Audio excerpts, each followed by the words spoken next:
Welcome back to my channel, guys. Long time no see. It's been a while since I made a video, but I decided that I wanted to come on here before I go off to college.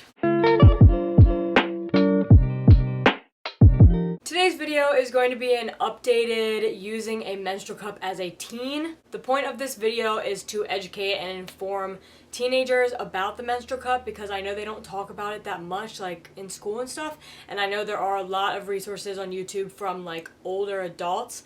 So this is a part 2. If you haven't seen part 1, definitely go check that out because I will be referencing that video a lot. I will leave it down in the description box below. Some people do think it's pretty gross to talk about like periods or like tampons and pads or whatever, but I do think that it is necessary, and in my last video a lot of you guys did like it and you said that it was very, very helpful to see the input from another teenager that was around your age. In this video, I will be giving you guys updates from the last video because there are a lot of things that have changed since I posted the last video. I will be going through some other realizations that I have come across as I've been using it for the past 2 years, and then I'm also going to be addressing some questions that were in the comment section of the last video. So the first update for you guys is that in the last video you saw that my menstrual cup was pink. I'm not going to share my menstrual cup because I've been using it for 2 years and it is now stained the color of blood, but yes, it will get stained. It did not last very long, the color of pink. Sports are totally fine if you want to use the menstrual cup. I am a dancer, or I used to be, and so I would wear my menstrual cup to dance. It would stay in the whole time and there would be no leaking. It would usually only leak on my first night just because I think that I was like moving around a lot and I also had a pretty heavy flow the first night, but any other night I was able to use my menstrual cup fine. I just use a like pad when I'm going to bed on the first night. Originally, I was only leaving my menstrual cup in for like 4 to 6 hours just so I could get used to taking it in and out. But now that I'm used to it, I can go up to like 11 to 12 hours with it in, which is the safe time that you can have it in for. I have had it in for longer than 12 hours by accident because sometimes I just forget that it's even there.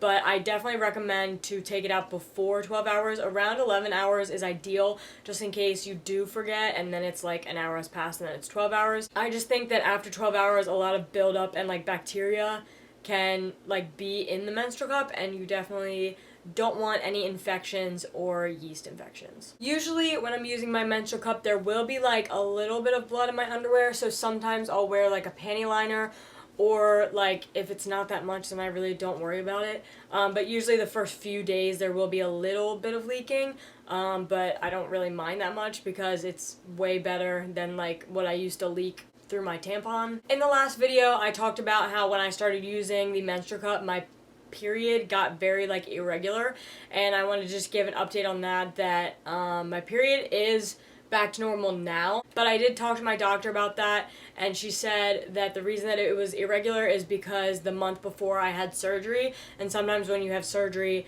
your period can get irregular. I don't know how exactly that works, but I guess because my body was like so focused on like healing my body and stuff that my period just kind of like went all wacky.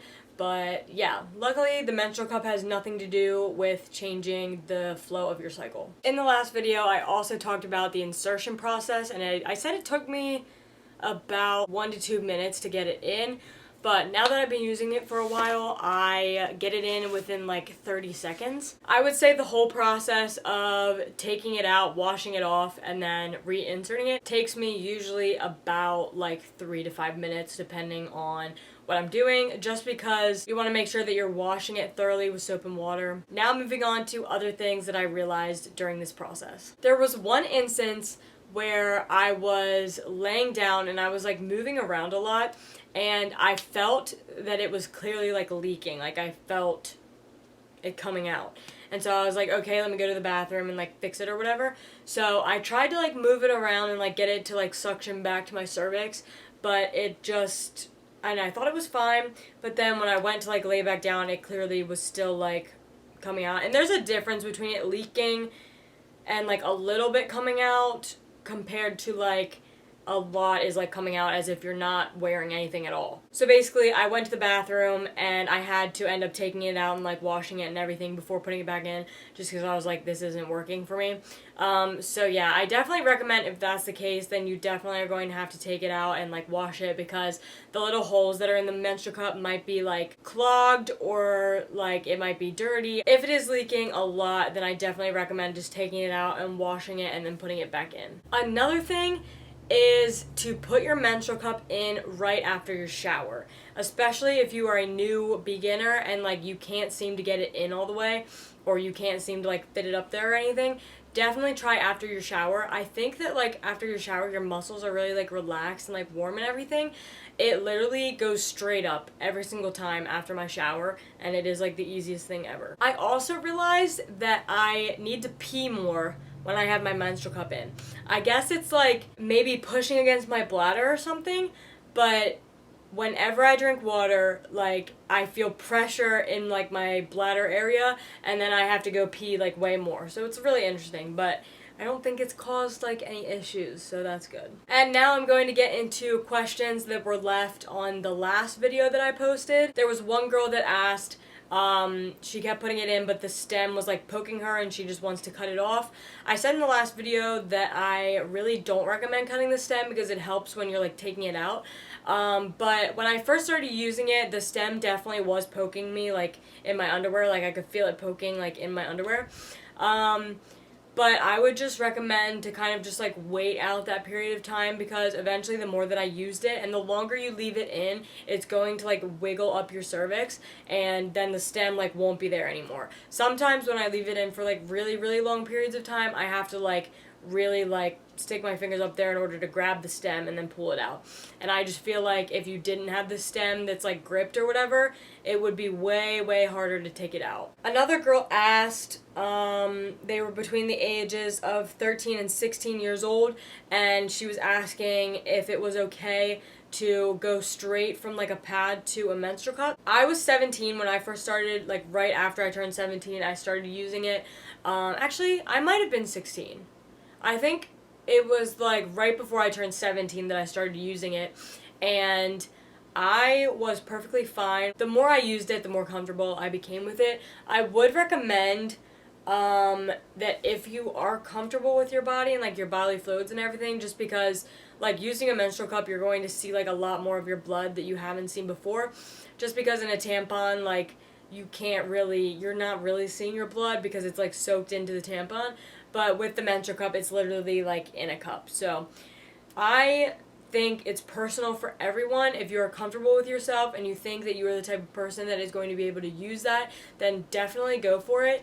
I recommend it more than using tampons or pads, honestly, just because I've had so many issues with both of them. Yeah, it's all just personal.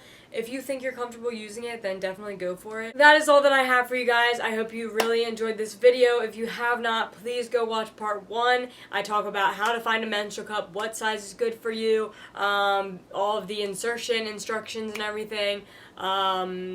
Just like a bunch of stuff related to menstrual cups, and that video is definitely very, very helpful if you are a first-time user of a menstrual cup, especially as a teen. I did want to give you guys an update just because I know that I said I was going to do an update in a few months and then never got around to it, and a lot of you guys thought that that video was very, very helpful just because there's not a lot of videos on the internet about teens using menstrual cups. And I've been using the menstrual cup for about 2 years now, so I definitely am a lot more comfortable with this stuff. If you enjoyed this video, please give it a thumbs up, make sure to subscribe, and I have one more video coming out for you guys before I leave for college. Have a blessed day, guys.